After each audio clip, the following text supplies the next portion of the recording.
Okay, so I'm gonna get into this one, and this one's gonna be long as fucking shit. But this is the Jeffrey Epstein interview. I'm gonna watch it from start to finish. I did see a little bit about the housing market stuff and related to Bill Clinton, and boy, like this man actually was on point with that specific point. But now we're gonna watch this entire thing from start to finish. Let's get into this. To the deep stuff. Let's just talk. Let's give some basics or some things I want to do inquiry from the others. Walk me through the Santa Fe Institute. What was it about the time of the math? And this was in the late '90s. So they're not going to hear me on this part, right? We're going to do it both ways. It will not be on the video, but we do have you recorded. Fine. Remember, when you're answering on these questions, I'm not in the shot, and they're never going to hear my voice. So a little bit, you got to repeat in your answer, you got to repeat what my question was. Oh, a little bit. Okay. Santa Fe Institute. Why, when you're at the top of your game on Wall Street, do you decide to finance, which was at the time, or endow, or become the donor or sponsor, however you want to say it, for what was considered the most cutting edge group of mathematicians in the world? Action. Santa Fe Institute in the late 80s, early 90s, I was interested, I was on the board of Rockefeller. So that. Oh shit, Rockefeller. Shit, man. So I'll just give a short detail on Rockefeller. Rockefeller is like one of the big one of like the really big guys in the 1800s, and after his company was split up into multiple sections, he basically gained influence in the pharmaceutical, like pretty much everything, but pharmaceuticals, education, like so much shit. But I'm not gonna go into very deep into the Rockefeller lore, but that shit crazy. Rockefeller University, formed by John D. Rockefeller to sort of give back to the community. East side of Manhattan, except it was old. It was sort of old-fashioned. They were talking about medicine, and medicine by itself was again subject to the ideas of science. They were trying to use science to find cures for disease. And I said, no, we need to do something different. We need to start interdisciplinary work. How did a schmuck like you get on the board of Rockefeller? What year was that? I don't remember. I think 89 and 91. So that's one of the most prestigious research places in the world, correct? Yes. Okay. How did a guy like you get on the board of a blue blood, internationally known, hard research, Nobel Prize winners all over the place? How do they pick a guy like you, a trader from, or basically some guy New from York financier? Good question. So I was asked to be on the board of Rockefeller, and I think it was, I was on the board of Rockefeller. There was a money manager who said, Rockefeller needs someone with financial expertise because the university is growing and there's lots of new things. You have to, again, we go back to the original discussion the last time. Up until the mid-'80s or sort of mid-'70s, the most important thing was your name. If you were Rockefeller, you already were considered to be brilliant. If you were head of General Motors, it was your reputation. It was who you knew, who your family was, what was your character. And then in the mid-'70s, basically, if you remember, you probably had a calculator. It was very advanced in those days to have a Texas Instrument calculator, where it could, by putting in the numbers, it would multiply for you to do square roots. And that was the first, and everyone who had a calculator was already advanced on Wall Street. Oh, I remember this. But long story short, after calculator was made, everyone now uses them to cheat in school and basically get all the answers quicker. One of those things where previously before you would have to know how to do it, whereas now you can just put shit into the calculator. Here's my take on it. Let the kids do it, because you're supposed to prepare them for the future rather than hinder them. And if they can do math on a calculator correctly, even though they skip out the writing part of it, fuck it. Fuck it. We're going into the future. You got to prepare them for how to be prepared to use AI as a part of their work. You got to prepare them for how to use calculators, computers, shortcuts, and all of that. And just because you're like a 40-year-old teacher trying to hold them back, fuck you. Anyway, I'm sorry for getting off topic there. A simple almost like your accountant.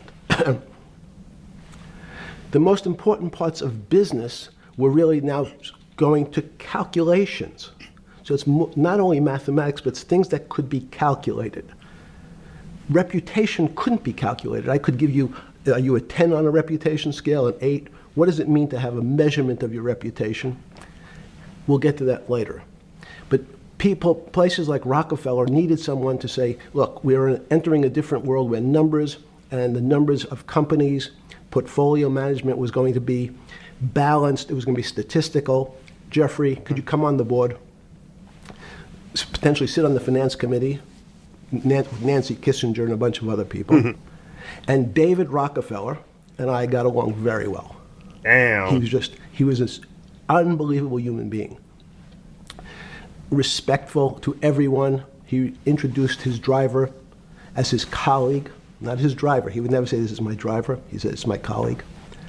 And David started to explain to me world politics. So David would say, Jeffrey, let's see. Money is going to be sort of the most important things. People don't understand money. You seem to have this knack for money. I said to David, tell me about your life. What was the worst and the best part of your life? So David said, when I grew up, everyone knew I was a Rockefeller.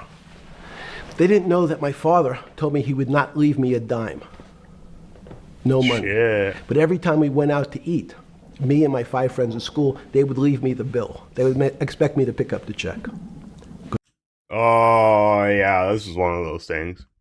You have a famous name behind you, and they don't leave you shit. This is basically just boomer shit. But boomers are like, boomers are a generation that really started that, where, hey, I know you're my child and all, but fuck you, you're gonna die and starve if you don't get a little bit of help. And I'm gonna say this is partially responsible for why a lot of people are actually poor.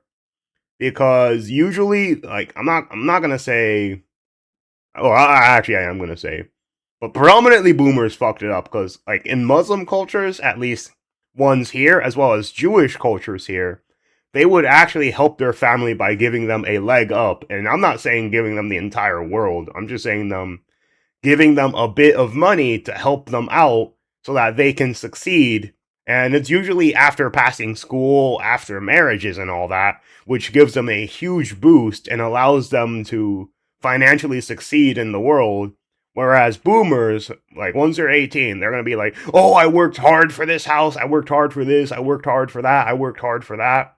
And without understanding that it's a totally different world that you live in now, they just expect the same formula to work as it did back then, even though you have higher taxes, everything's more expensive, housing prices have shot up through the roof. And the worst part is that your parents feel so entitled to everything that they will not ever give up their wealth until the day they die. It's one of those boomer things where disciplining your kid on how to use money is one thing, but at least hanging them dry and telling them to fuck off, at least in my opinion, that's really a dickhead move. Because I was at Rockefeller. And he said, I was chairman of Chase Bank. And he said, I remember like it was yesterday, one of the headlines in Time magazine said, David, please fire yourself. The fuck?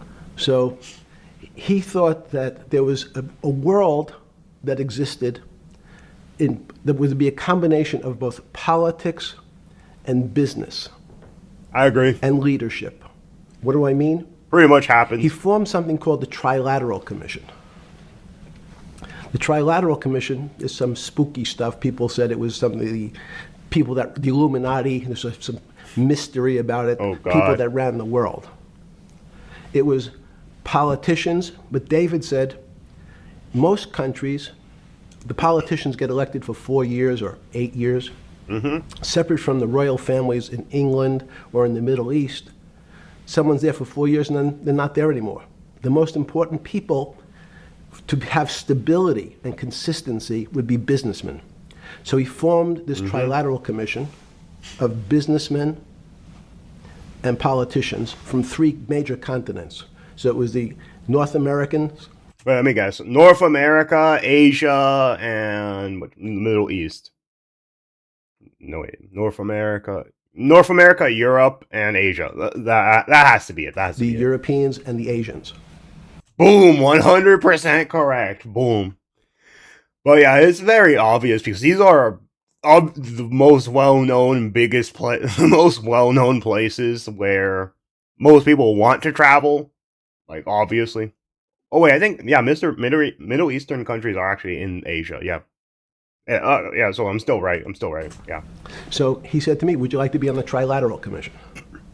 Now, I was 30 years old, 32 years old. I said, great.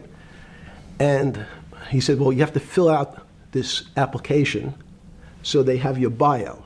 And I looked at the list of people, and it was Bill Clinton, former president of the United States. Oh, Bill Clinton. But here's the way I take Bill Clinton as a person, which is I believe Bill Clinton is more of an opportunist based on whatever time or political era he's in, rather than consistent on policies. So when you see him doing things with like North Korea or doing things with what was it? The housing market stuff was bad, but he also did things with deportations, like improving immigration laws and all that to get rid of more illegal aliens and all that stuff. And then there was all the obviously cheating scandals with his wife. But the 90s were a time where pretty much like everything ran pretty smoothly. And then also there's the part where what was it?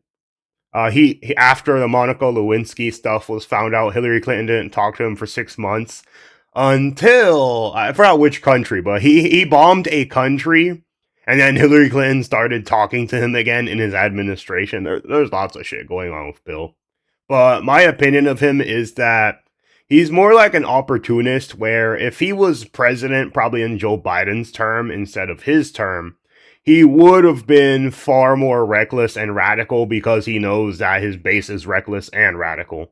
So he would happily excuse all the absolute retardation going on in the current Democratic Party because he is that type of person. Whereas in the 90s, he had to come after a time where, what was it? I think it was H.W. Bush. No, not. H.W. Bush was running. So what happened was the standards were far higher, where, politics weren't as like fucking insane as it was today. Paul Volcker, every great leader in America, the Asians, the Japanese, and with a very long description of their history. And they asked me to fill in what I would like to have written. And I wrote Jeffrey Epstein, comma, just a good kid, which I thought was funny. Nobody else did. Oh boy. You definitely, you definitely got that as your legacy, man.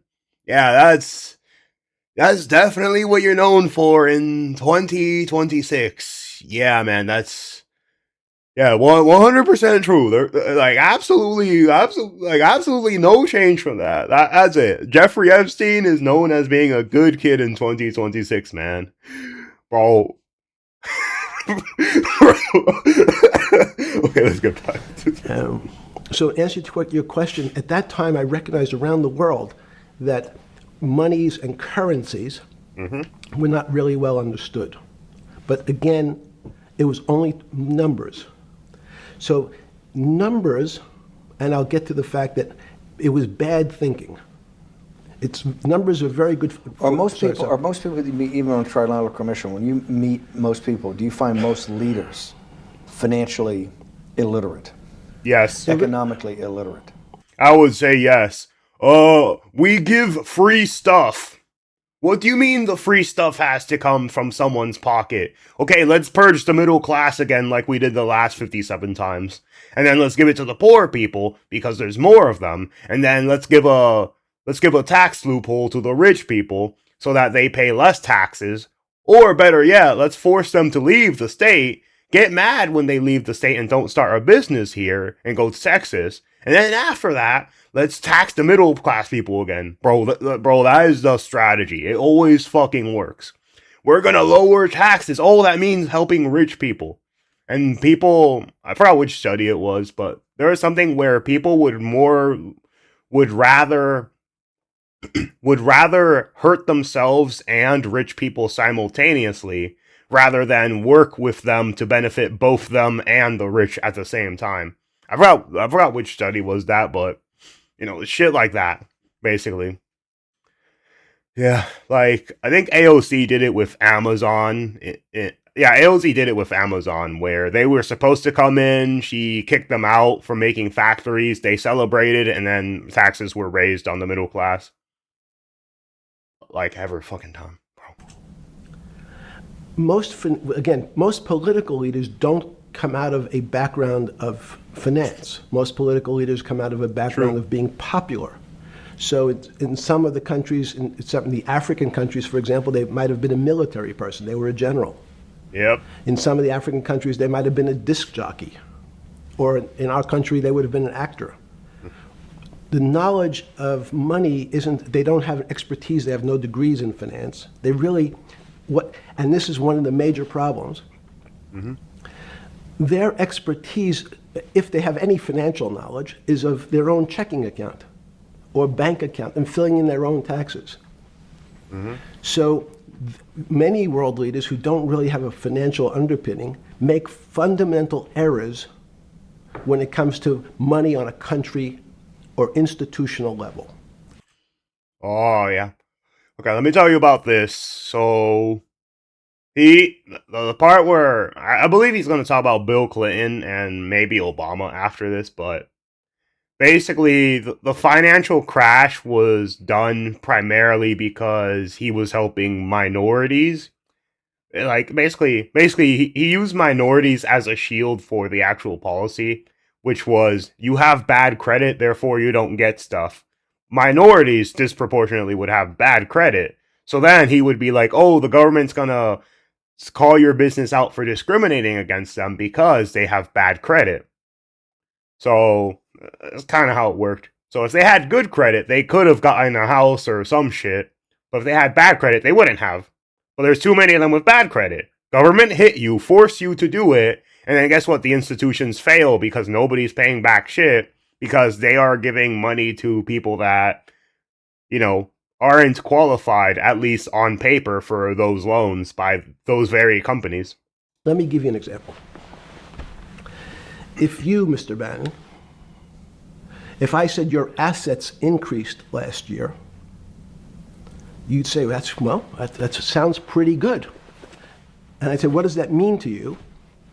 You'd say, well, I have more money. Stuff go up! I guess. I'm wealthier. I'd say yes. And if your debt increased, would you feel wealthier or poorer? Or you'd say, well, I don't want to have increased debt. I don't like the idea of that sound, increased debt. Now, that and world leaders understand when their assets go up, they feel better. However, institutions like banks, things that people don't really understand are financial underpinnings of banks. When I say your bank, Mr. Bannon, you have the Bannon Bank, you doubled your assets.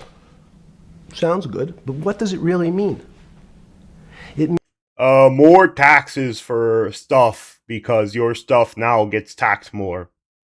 So, devalue stuff and then you pay less taxes, so then you get more stuff and less taxes to pay for that stuff. Means people owe you more money. You don't have any more money. Mm-hmm. What? Yeah. A bank's assets are how much it is owed by other people. Makes sense. That's crazy. So if the bank goes from $2 billion of assets to $10 billion, it means people owe it an additional $8 billion, but their assets have gone up. So the terminology of assets and liabilities is different for banks. It's not natural. And what most people, and you ask questions about world leaders, there's many people, I think your old boss Mercer understood, there's a fundamental part of money which is called fractionalized banking. Mm-hmm.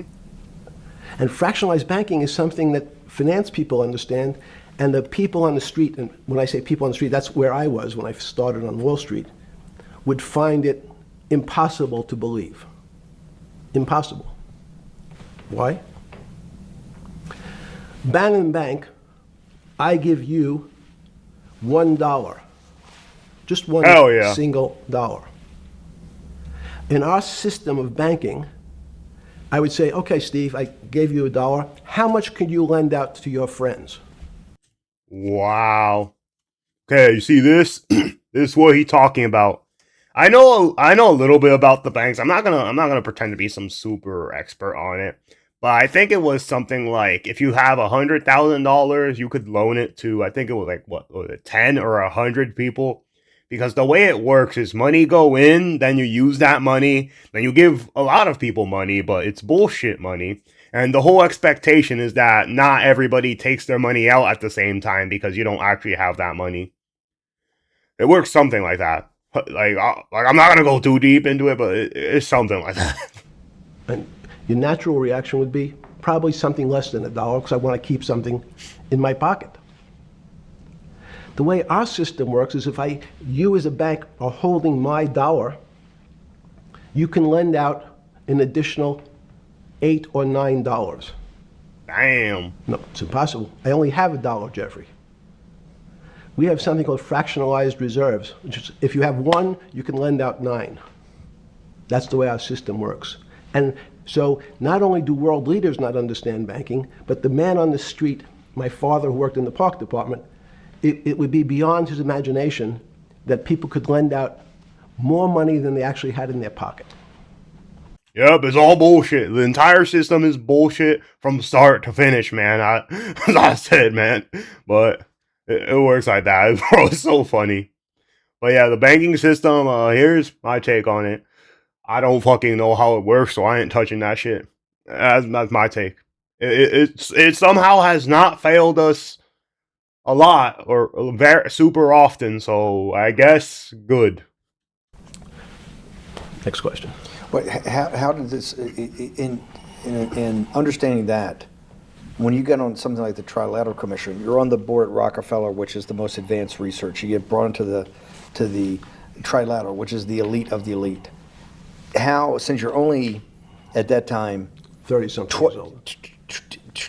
8 years from teaching at Dalton, right? You're Dalton. No, 10 years. 10 years teaching at Dalton. Yes. Walk us through. I mean, put us in the room. Walk me through exactly what it felt like. What it felt like being on the board at Rockefeller. You got these Nobel laureates, and you're sitting there making decisions, and you start to meet these people at Rockefeller. Now you start to meet these people at the Trilateral Commission. What did it feel like? It's a great question. So what did it feel That's like? what I'm in the business of asking. Yeah. What did it feel like meeting some of these people like Kissinger or Rockefeller? And those are two extraordinary people. But in general, I think the question, the people on Wall Street, I tell the story, the first day, one of the first days when I was in Wall Street, someone said to me, would you like to buy ATV? And I was looking in the brochure and I couldn't figure out what stock had a symbol of ATV. And when I finally said, well, I can't find it. And they said, what's the matter with you? Do you want to buy ATV?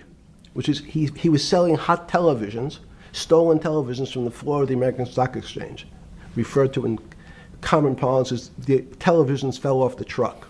So I knew what that phrase meant from Coney Island. But what I found was most people, be it in business, in normal life, or in the world leaders, don't really understand money. It is so fucking true, man. So fucking true. Think about it. If you can't fill out your taxes, how the fuck are you expected to know all this other bullshit? Think about this, man.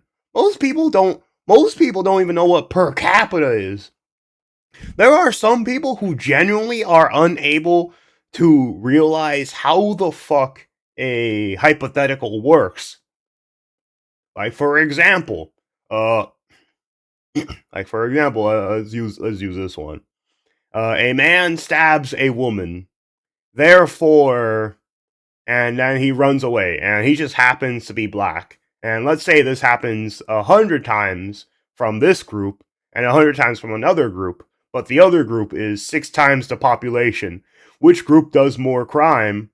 And you'll be like, oh, the crime is equal. You'll be like, no, this group does a disproportionately higher amount of crime than the other group. But then they get mad at you and call you racist. Anyways, let's continue. Something they think about, they have a sense of what it is, they certainly want more of it. But they also make statements like, we want more money, but we don't want more debt, which just shows a misunderstanding of what money at its core really is. So most people don't, they want to make it, they want to save it, but to understand it intimately is not a normal characteristic. Bro, exactly, and it's simple. Schools don't teach it to you, your parents don't teach it to you because they feel embarrassed about how little they have. Your friends don't teach it to you because money buys like video games and chips, so they don't give a fuck. And then, when you're finally an adult, finally, after years and years of being told, school make you smart, they didn't end up teaching you taxes or how money worked, and then people are surprised. Why are these kids not capable of using money? Maybe because your parents, your teachers, maybe because those people didn't bother teaching it to you.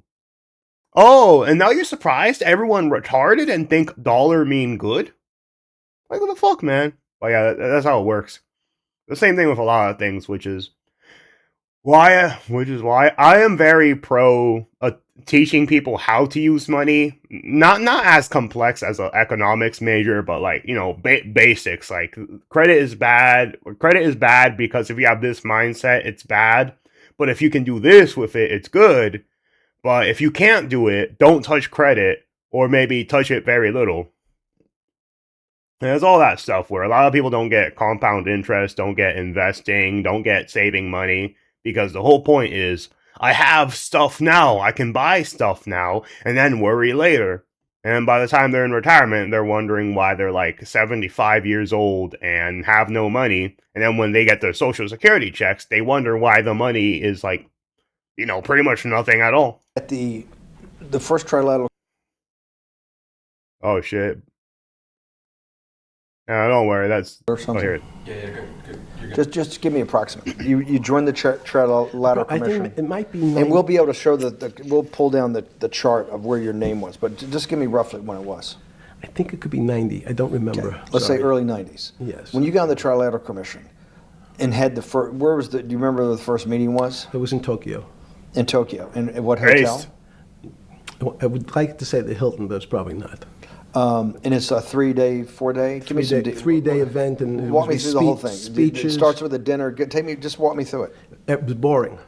You couldn't possibly think it was boring. It's bullshit. It was boring. You had to be stars in your eyes. No. Did you fly over privately? Yes, but it wasn't my plane. So it didn't count? No. You fly over. Yes. And it was who were the first? Like when you first met those leaders, you had to be wowed. No. You're 10 years out of Coney Island. No, I'm not wowed by people of position. I'm wowed by people of great ideas. And I don't care if it's the bus driver. I don't care if it's the student I had who has teeth coming out every direction. Bro, you gotta tell that to the boomers, man. Bro, resume look good. 10 years of experience, but also entry-level job. That's boomer logic right there. And then he replaces you with an Indian that takes half your wage instead. And then he talks about how people are ungrateful. Boomer logic. You have to have great ideas to the leaders of the 3 great continents of the world: North America, Europe, and Japan. No, many of these world leaders become world leaders because they're popular. Mm-hmm. They were able to get votes, or they were able to convince people to vote for them. True. I learned later. Many of them were just good at what they did in terms of politics. Remember, world leaders are politicians in general. They're not scientists. They're not intellectuals. They're not great thinkers. They're great politicians. At the first Trilateral Commission meeting that you remember in Tokyo, sometime in the early '90s, do you remember what were the big issues of the day that they were talking about, and what did you think about it? Yeah, in fact, it was funny because they were talking about inflation. And Oh, they yeah. were worried that what would happen, how do you control? Okay, here's how it goes. Inflation 3%, good. Other stuff bad. That's basically it. But like, if it goes under 3%, like too low, bad. Too high, bad. If it's too high, grocery prices go up. If it's too low, everyone's fucked. And then the economy no work. Basically that bullshit. Inflation. And as a mathematician, I didn't understand the concept. I don't understand the concept today. How's that possible? Exactly, man. Just call it for what it is. It's a bunch of bullshit. Sometimes you get lucky, sometimes you don't, but it's a bunch of bullshit. Well, when you talk about most things to do with money, money is meant to be local. It's US dollars. Then I understand what it means. If inflation, it means my dollar today inflates, and it doesn't buy as much as it did a couple of years ago. Yes. The prices go up. I don't have it seems that everything is great, but in fact my dollar is shrinking in value. If you, and you're the financial genius here. I'm just a lowly M&A guy. Sure. If you let me finish the thought. Go ahead. So if you're in America, you can feel inflation. Your salary's gone up, but you can't buy the same car. Yep. In fact, it starts to feel weird because the value. That's why I wanted to ask the question then. This is my point. Sure. The people who live and breathe this, the central banks, have been haunted by the specter of inflation since the late 70s. Yes. First off, tell our audience, how did that happen? The two great financial events in the 20th century. I'm not going. Oh, is he talking about the 2008 one? Yeah, the 2008 housing market crash. Fuck, I forgot what the other one was. Oh, wait, was it the Wall Street one? I think it was like Wall Street and the housing market crash. Since it can't be COVID, because that man was dead. That man was dead by that time. Get to the 21st, where the great inflation in Europe after World War I, the Great Depression, the hyperinflation in Germany that led to the rise of Hitler, and then this inflation in the mid-70s.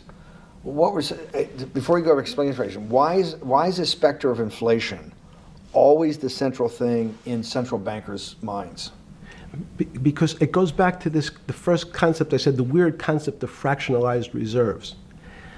The system is not well understood. And most systems, in fact, are not well understood. We don't know how our digestive system. Stop. This is impossible. This is impossible. The world banking system, the world currency system, the world monetary system has to be so well understood by the Greenspans of the world and the Bernankes of the world and you, right? The currency traders, the guys making billion-dollar bets every day, the legendary. Nah, not really. That's called money go up, baby. But yeah, that is a mixture of just looking at a company and being smart enough to tell this company is doing well, so we put money into it. Or just being like, I'm going to risk my grandmother's entire retirement fund and say, fuck it. Usually the second guy does not succeed. Do not believe all those, survivorship biases stuff. Usually that guy probably 1 out of 10 million times succeeds. The other times, he's in crippling debt and grandma pissed off at him. A guy on Wall Street in the late 90s, Versalin Brothers. Lou Ranieri? No, the guy that wrote the money. Michael Lewis? Liar's Poker?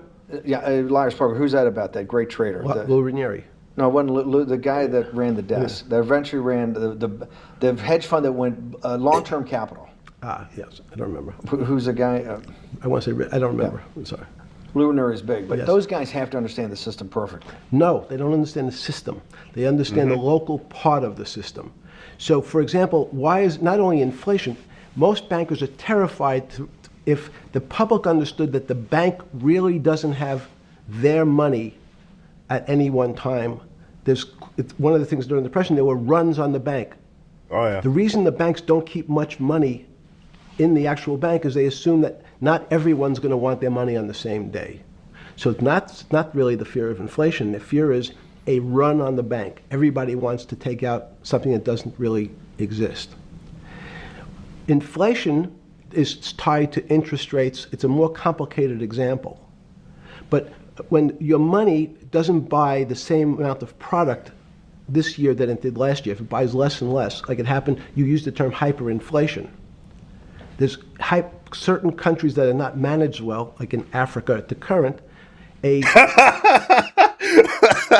like how you use Africa as a example, bro. Bro, he could have used any nation. He was like Africa. It's like okay. You don't have to explain to me why it doesn't work. Like, oh yeah, I 100% know why Sudan's money system does not work. $100 billion bill. Oh, he's talking about Zimbabwe.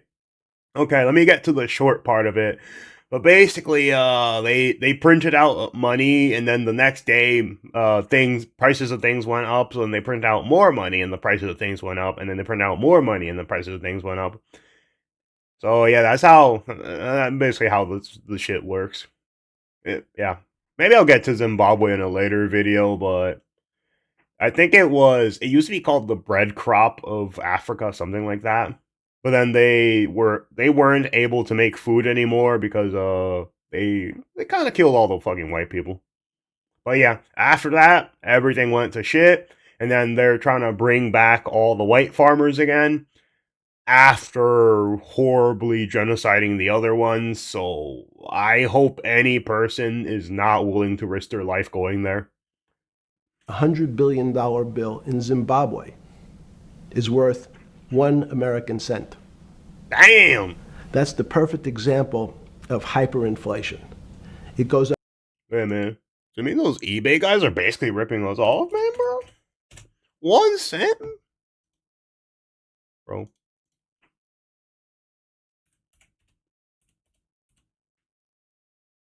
Bruh.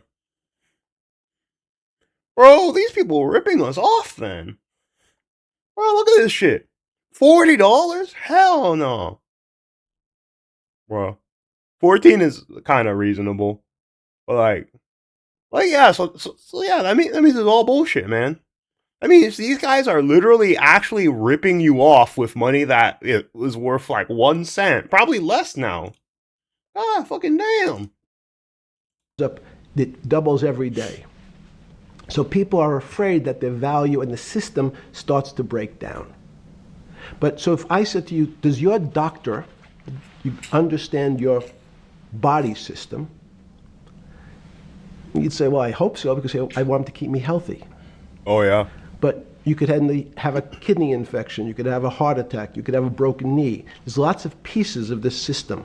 And in fact, when you ask the question, very few doctors understand your entire body. There's a specialist for your knee, there's a specialist for your polynoidal cyst, there's a specialist for your head, and now we have specialists in different areas.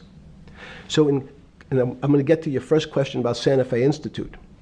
The world economy and your body are both comprised of little systems interacting with each other and making one big system. This is what's stunning for all the little guys out there, the populist movement, the little guys that haven't had a pay raise in 30 years.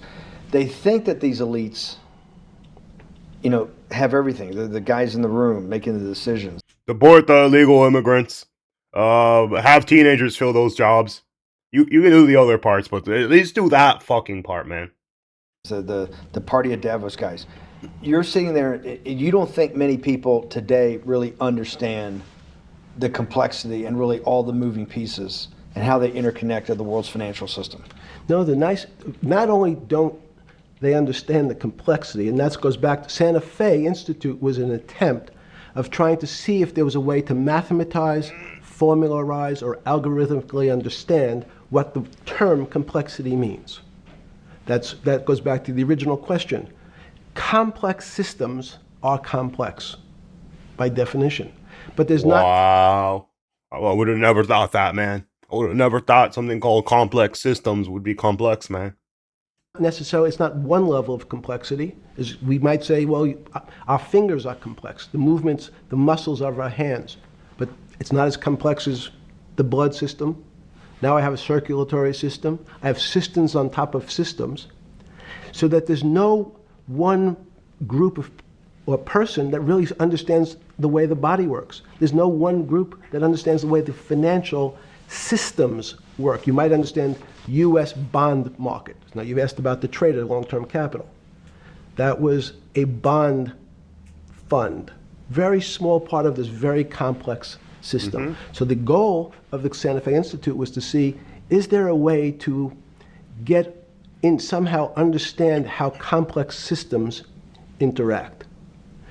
Fast forward, Steve, to today, where Google and these other engine companies, the other tech companies, are trying to build artificial intelligence.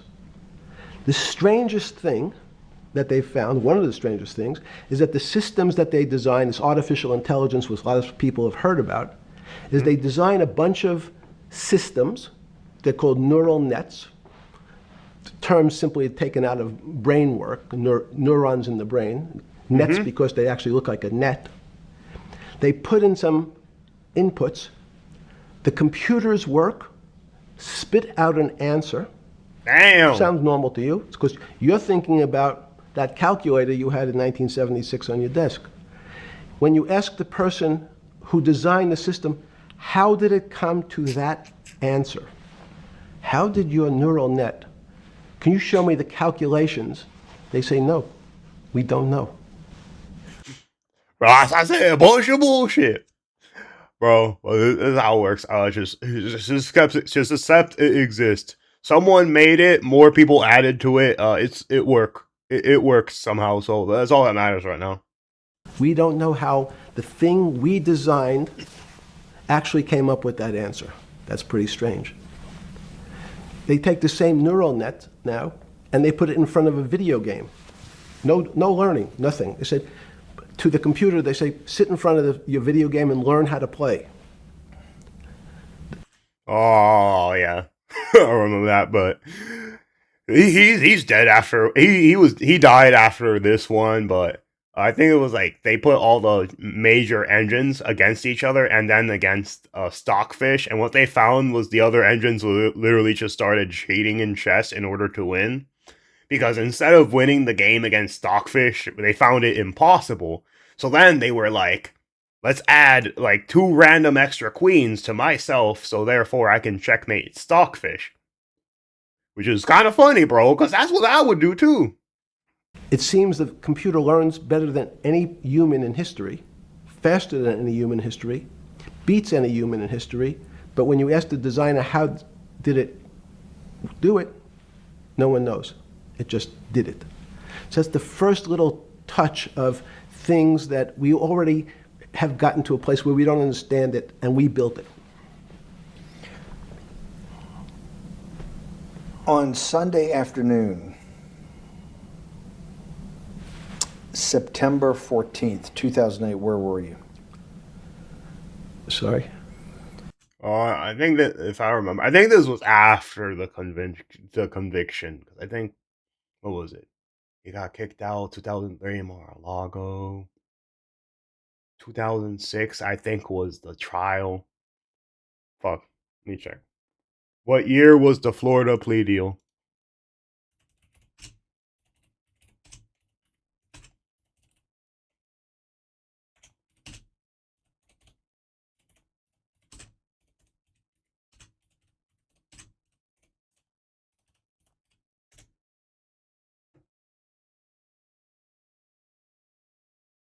Where was it? Yeah, it cost 2008. Okay, he said 2006, right? Okay, so this man got lucky. It was the night they put Lehman Brothers in bankruptcy in London. I was in jail. Oh, so there they got him. Yes. So the financial crisis of 2008 happened when you were in jail? Yes. Oh, this is going to be so amazing. This is going to be so amazing. I take it you didn't have your Wall Street Journal dropped off to you in the morning, your Financial Times? No. How did you hear about how did you hear about, because I want I forgot about this, but yes. I'm trying to get, this is going to be amazing. This is, Bruh, nigga was let's locked go back up. and do that again. Sunday afternoon, because I want to find out about people, the geniuses understanding the complexity of the financial system. Because I think the best example we have is the financial crisis, the crash of 2008. Sunday afternoon, September 14th, I think it was, 2008, is when they were working feverishly in Midtown Manhattan at the Lehman Brothers office. Oh, let me tell you this. It was the government's fault. It was all the government's fault, man. Bro, they ruined everything, bro. And that's why, like, you had to see Obama do all those bailouts at Wall Street and shit. It was because it was literally them. It was literally them having government intervention in the thing that fucked everything up in the first place. But yeah. And various law firms around town, and with the Secretary of Treasury and the Federal Reserve, what they're going to do with Lehman. They decided they weren't going to save it, and so they prepared to put it into bankruptcy at the open of the market in London the next day. How did you hear about what was going to happen to Lehman Brothers, and what did you immediately think when you heard that it was going to be put into bankruptcy? I'm glad you asked that question. I was in solitary confinement September 14th. Bruh. And again, some of the public stories about the wonderful time I had in jail and my work release, which didn't come till months after. I'd been there since June in an 8x10 cell with a bed in the back, a 6-foot bed in the back, a chrome sink with a toilet attached to it, and a little piece of metal sticking out that was supposed to act as a table. Now, since I was in jail, there were no books. Why? There's no library. No library, but you're in jail. Aren't they supposed to at least give them, at minimum, a Bible? I'm pretty sure that's what most jails do at bare minimum. Give you a fucking Bible, man. No, I was in jail, not prison. So in jail, I was in a place what's called the Special Housing Unit, which is for the roughest, toughest, meanest people. They had put me there, they said, for my own protection. So I was in an 8x10 cell with a little slit in the door where they would serve my food on a tray about 9 inches by 4 inches. And then as soon as I finished eating, they would take the tray and close it down. And one of the guards said, do you understand there's Wall Street's crashing. I'm worried about my pension fund. What should I do?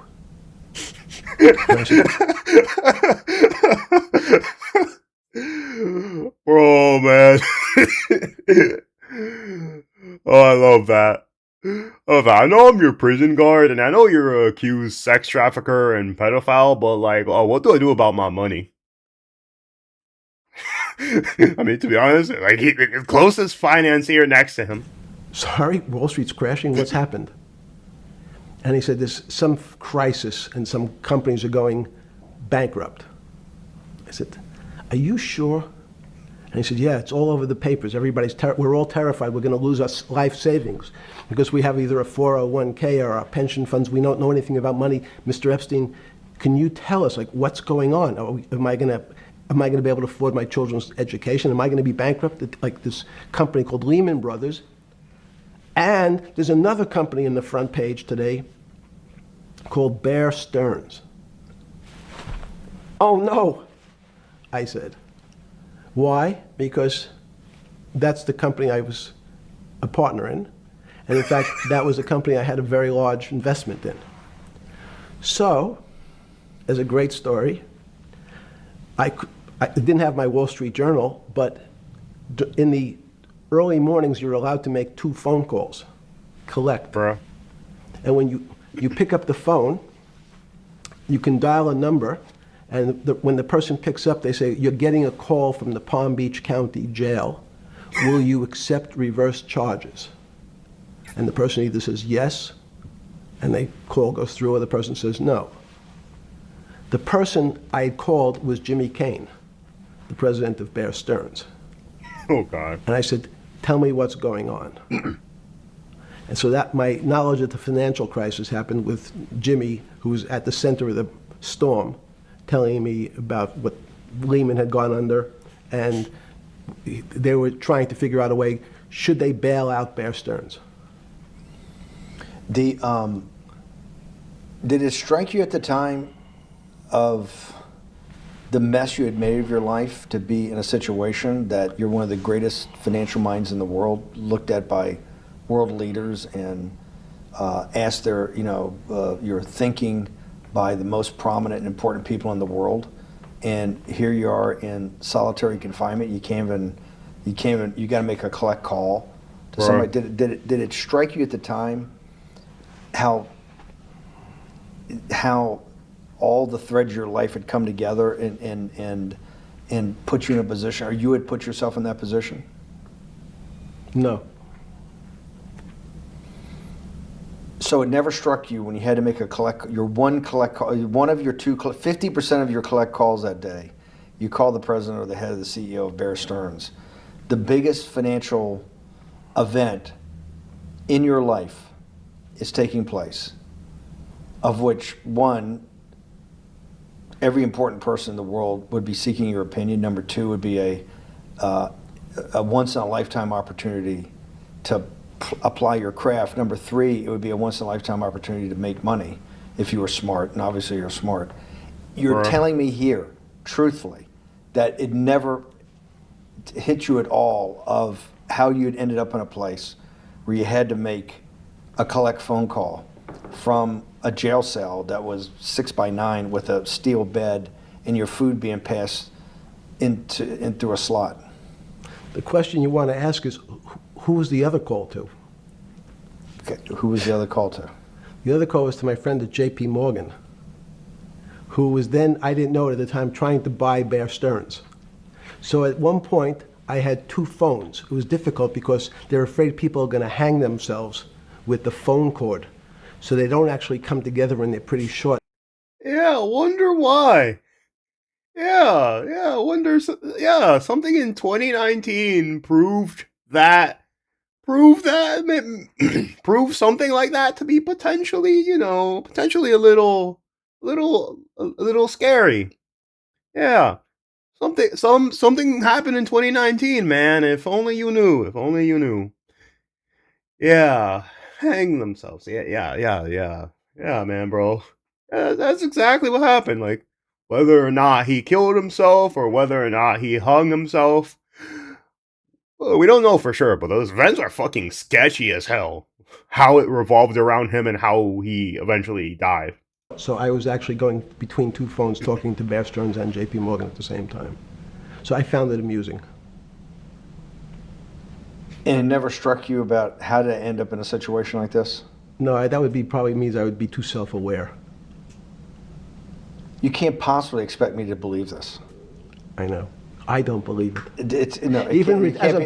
You're telling me that during that day, you never had a moment.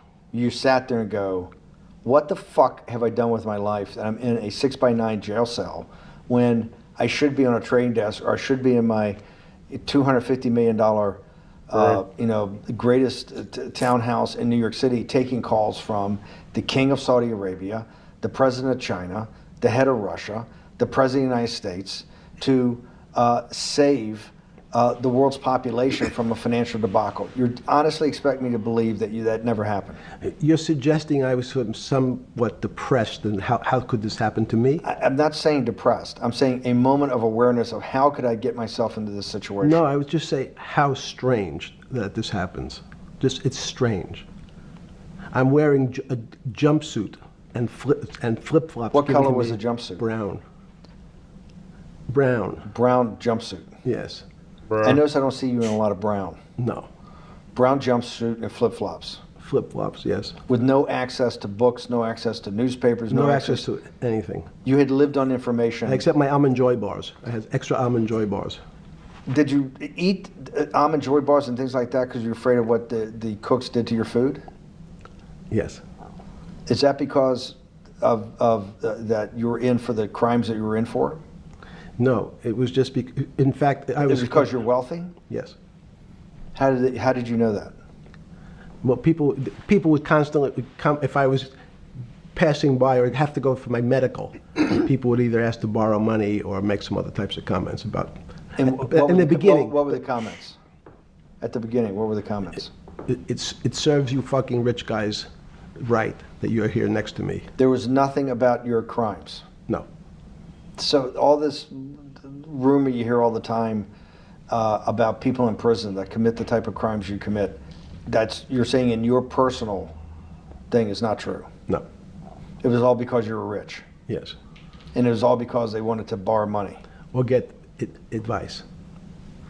Yes. Where they get advice to stock go long, to go long. Yes. You're telling me is this time to buy? You're telling me in solitary confinement they're interested in going long.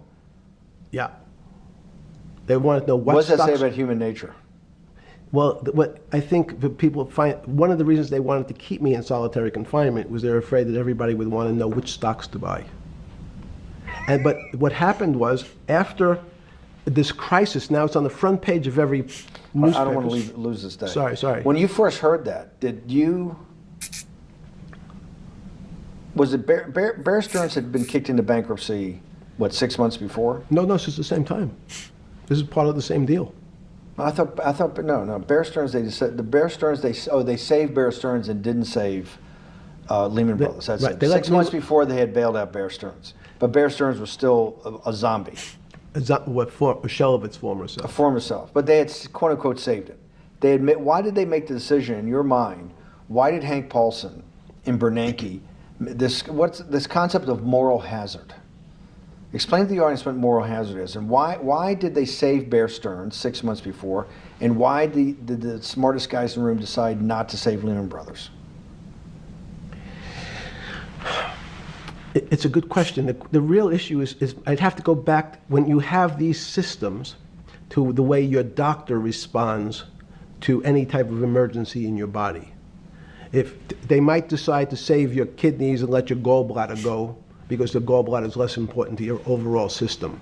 If at that time, even it's not that long ago, the boogeyman was when said, well, what really happened? Jeffrey, what really happened? What is this financial crisis? And some of the progressives and the right wing blame it on the banks. It was the banks' fault.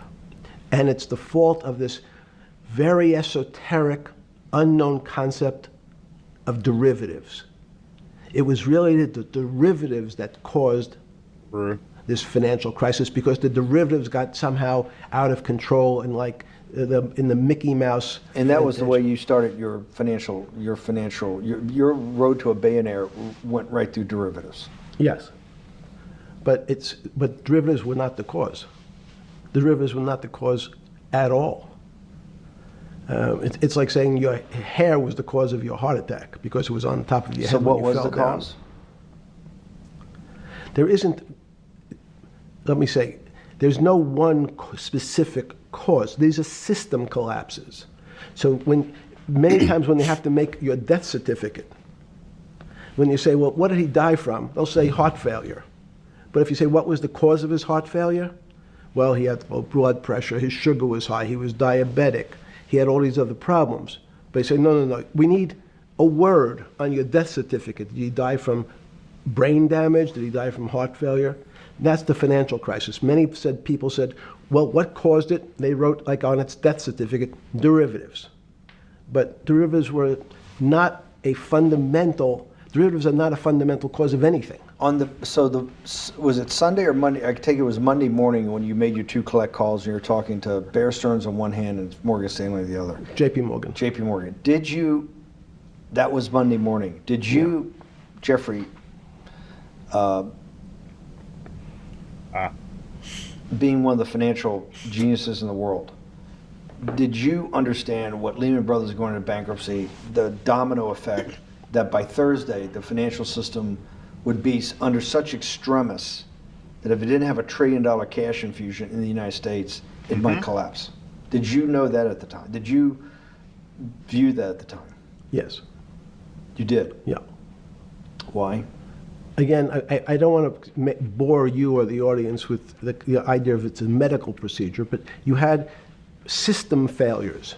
So you'd recognize that if I said to you, did you realize when your father was on the ground and he was clutching his chest and he couldn't breathe, it was a bad situation, he could die.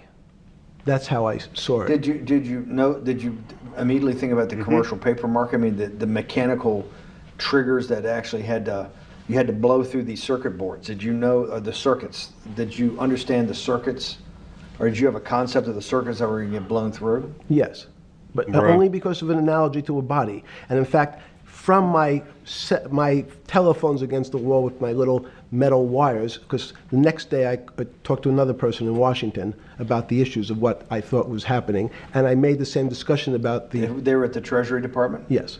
So in a 6x9 cell in The phones were outside the cell. in Palm Beach County, California, West Palm Beach, Florida. West Palm Beach, Florida. This was your juice diet. West Palm Beach, Florida. West Palm Beach, Florida. West Palm Beach, Florida. You're making a call to Washington D.C. to talk to some deputy secretary of Treasury. Someone in Treasury. Right. Someone in Treasury. Right. And Bruh. that does not, the night before you go to bed, it doesn't dawn on you at all. You never have a moment of self-reflection that, how did I end up on this metal cot when I should be at the center of things? Well, I like how the interviewer keeps bringing it back to that question. It's like, why won't you answer the fucking question, Epstein? Can't you see I'm trying to ask you this one specific question, and you keep bringing up a bunch of random bullshit, man? Answer the fucking question. And Epstein's like, nah. No, I had a telephone, so I've said, I can talk to, it makes no difference where I am, in fact. I'm still talking to the same person if I was at my home in Palm Beach. But I'm the here in difference your jail. home in Palm Beach. I can dial my That's a own phone. That's bullshit. No, but you can also make 1,000 phone calls. Here you got to make one, and he's got to take. Think the how much charges. better that was. I had to decide who was the right person to call. That was unusual for me, because I would have called 20 people And before. what was the advice you gave him? I said, you have a sick patient, and it's very much like a sick patient in the emergency room. You can't think about it like your car. People in normal walks of life think about money and things as a machine. And unfortunately, so if your car breaks, cars are always easy to fix. My jets, my cars, if it breaks, I know it can be fixed because it simply follows the same pattern. If this part breaks, you replace the part and the thing works again. People and the financial system are not machines. They can't be fixed the same way. You can't simply take out put some more juice into the commercial paper market, and that's like replacing the carburetor on the car. It's much more, I have a patient who can't breathe, has a stomach problem, can't see, looks bleeding at the same time. What do I do first? I have to think about it as a system. Where's the most logical place? What's the most dangerous place? If your heart stopped, we have to start your heart again. In the equivalent to the money market, why do I have to start your heart again? I need to get your blood flowing. If your blood stops, you're dead. If liquidity, which is the equivalent of blood in the financial system, dries up. Once liquidity is basically cash, putting cash into the Forget system. about what it is. Okay. Liquidity is liquidity. It allows the system, it's the blood Take of the out system. stuff. You need to pump blood hard into the body of the economy to keep it flowing. And if you're, especially when you're worried about someone dying, you're not going to be worried about the niceties of, well, you got the shirt dirty and there was some damage. Pump in that blood, keep that heart When you pumping talked to the person in Treasury on Tuesday, the 16th, did you get a feeling as you were sitting in your 6x9 jail cell in West Palm Beach, Florida, that they Oh, I swear, why does this man keep smiling when, like, bro, this man looks like he had fun being locked up in jail, man. Bro, like, what the fuck, were man? on top of things? No, you can't. It's impossible to be on top of things. There's no such thing. It's, again, the doctor watching the patient die. You hopefully have some confidence that he's seen it before. He recognizes that there are some steps he has to take first before he bandages the guy's finger or worries about what shoes he has on. So you hope that the people in charge, your doctors who are working on the emergency patient, have enough experience and, frankly, judgment to try to keep the patient alive. Did and you not think do that anything. did you think that they had those things, patience and judgment? They had pretty good judgment, and you needed a lot of luck, just like in the dead patient. You need to, hopefully you put that blood in and it's not too late.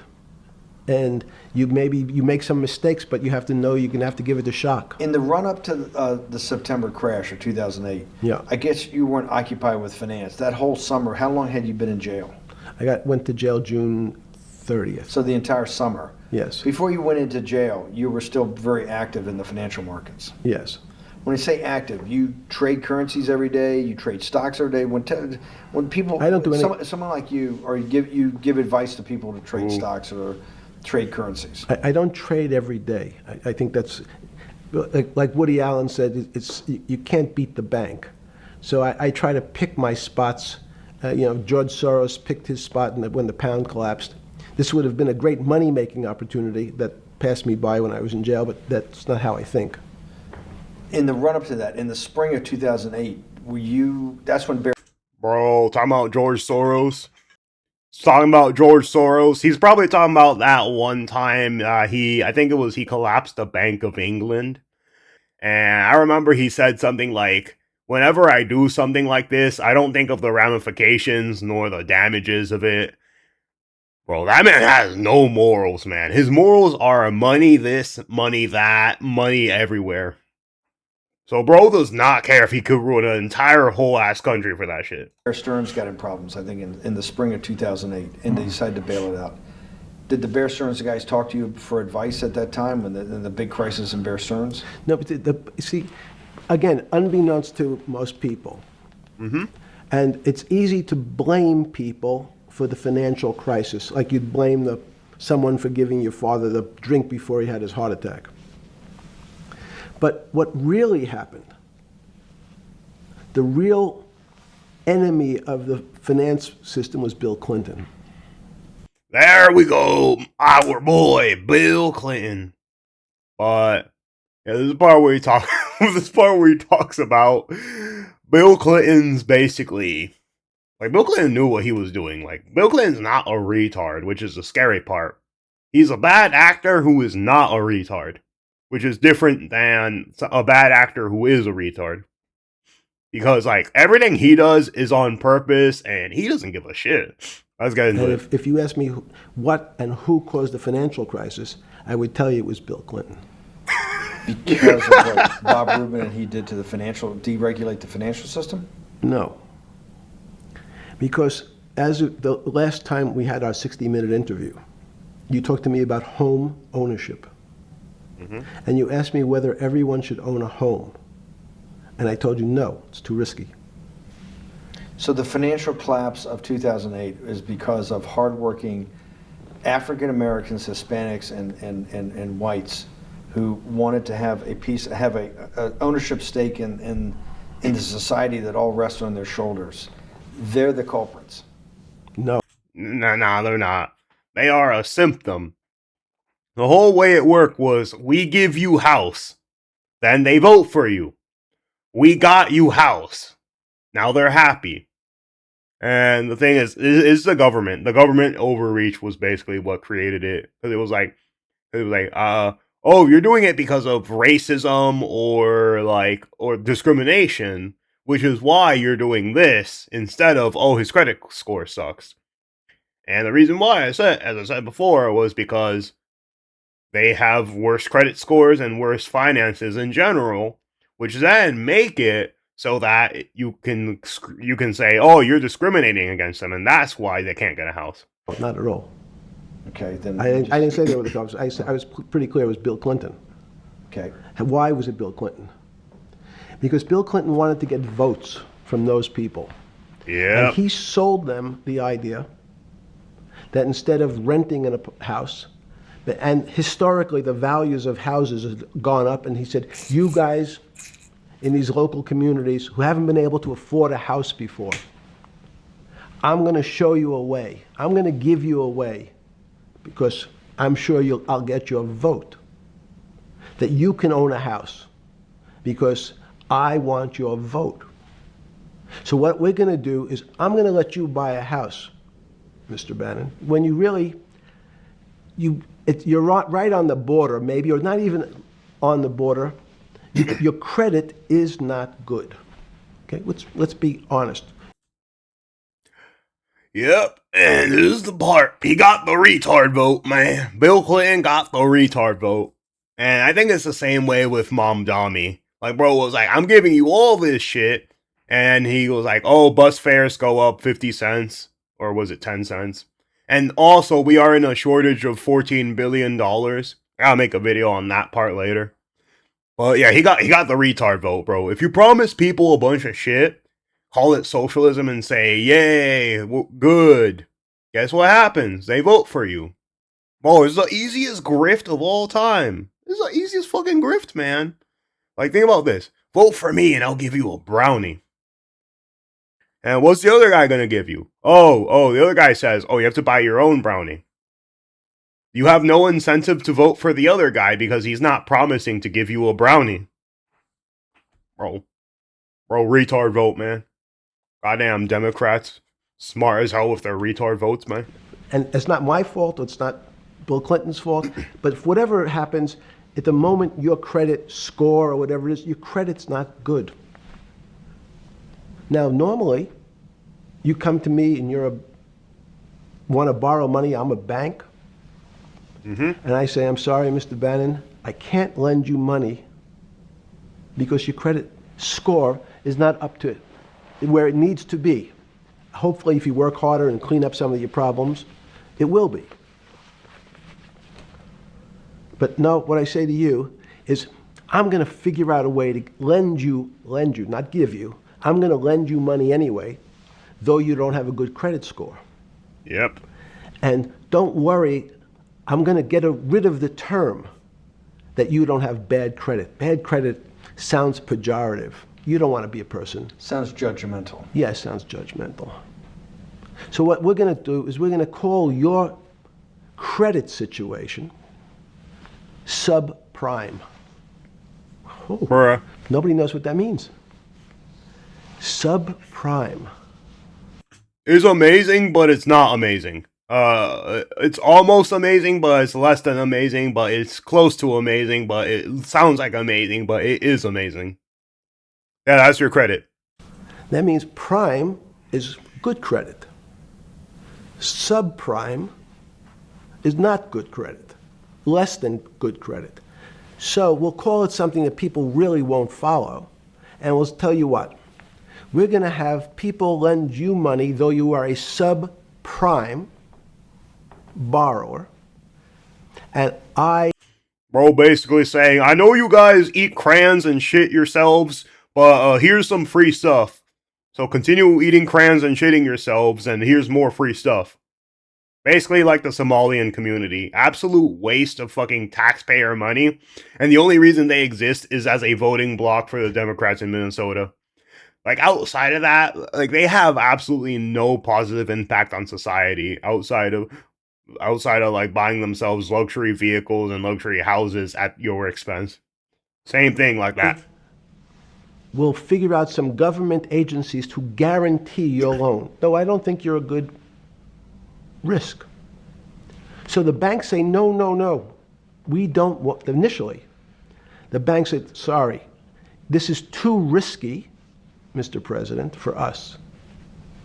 We're in the business of managing risk. It's not our money. It's the hard-working people's money sitting in our bank. We can't lend to people whose credit is not prime. You're asking us to lend to people who are subprime. And he says, here's the key. Here it goes. If you don't, Mr. Bannon, I'm going to make sure the Justice Department charges you with discriminatory lending. Yep, right here. And here's the thing. A bank is strong and all, but are you gonna fight the fucking U.S. fucking army, a bunch of lawyers, a bunch of cops, the FBI, the DOJ? A bank is never gonna win that fight, bro. Never fucking gonna win that fight. Yeah, so the fuck you gonna do, man? I got all the people with the guns. You got a bunch of people with calculators. That's what I mean, man. The bank is never gonna win that fight. because you refuse to lend to my subprimers. In business terms, you should never lend to. But what we'll do is I'm going to form an agency called Fannie Mae and Ginnie Mae, just another agency names. They'll guarantee your loan. So don't worry. Don't worry. You don't have to pay it back anymore. Even though and maybe you don't even have to work as hard anymore. That's probably a harsh statement, but these players, these two big firms, Fannie Mae, will guarantee the fact that that bank will receive its money. Now, the bank says, wow, best deal in history. I refused to lend to Mr. Bannon, but now he has the big brother, his Uncle Sam. He went to his Uncle Sam, and Uncle Sam says, I'm guaranteeing it. The bank says, I want everybody. Give me as many people as you can give me, because Uncle Sam is the best credit in the world. Not only that, it's not. Yeah, man. The best credit in the world is the guy with all the fucking guns. Like, you can't do shit. Little calculator banker guy? The hell, you can't be a fucking, you can't be out an entire apparatus of men that are built to murder and kill you if necessary. Like, the fuck you gonna do, man? Oh, yeah. It's the United States government. We'll take it all.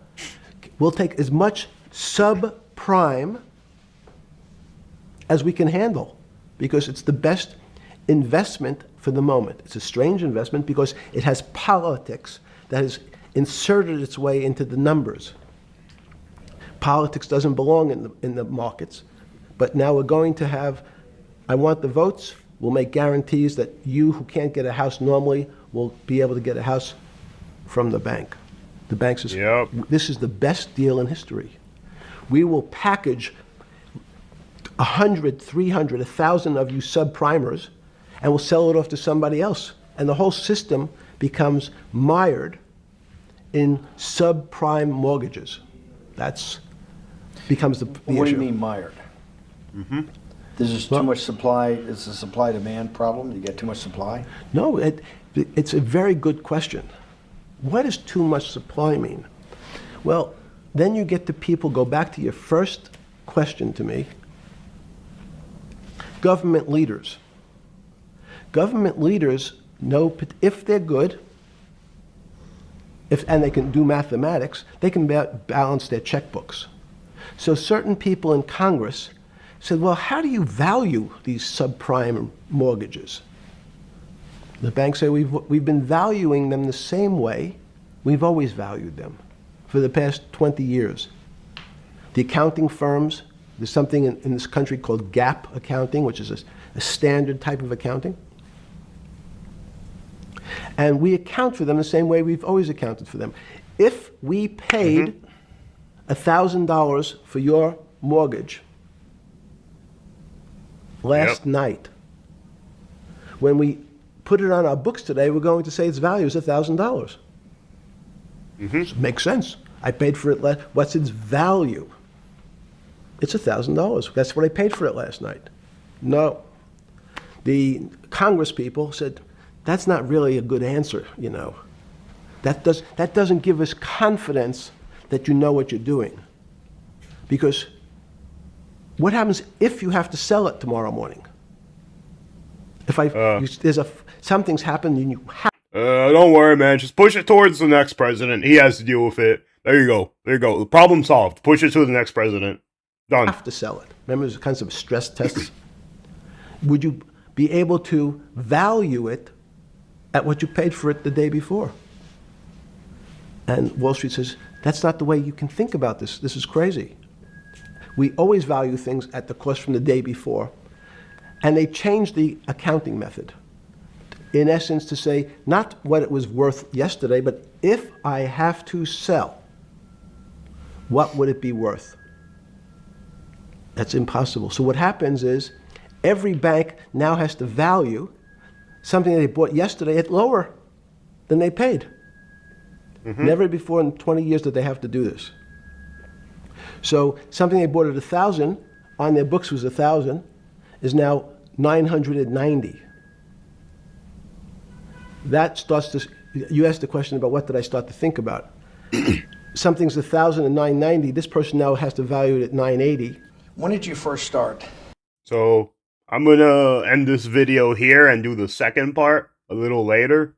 But yeah, bro, that banking shit, bro, like what the fuck were they gonna do, man? Like the fuck you think a banker can fight the FBI, bro? Hell, fucking no, they're gonna die, bro. They're gonna die, bro. These people specialize in math, not specialize in shooting bullets. Holy shit. But yeah, that's all.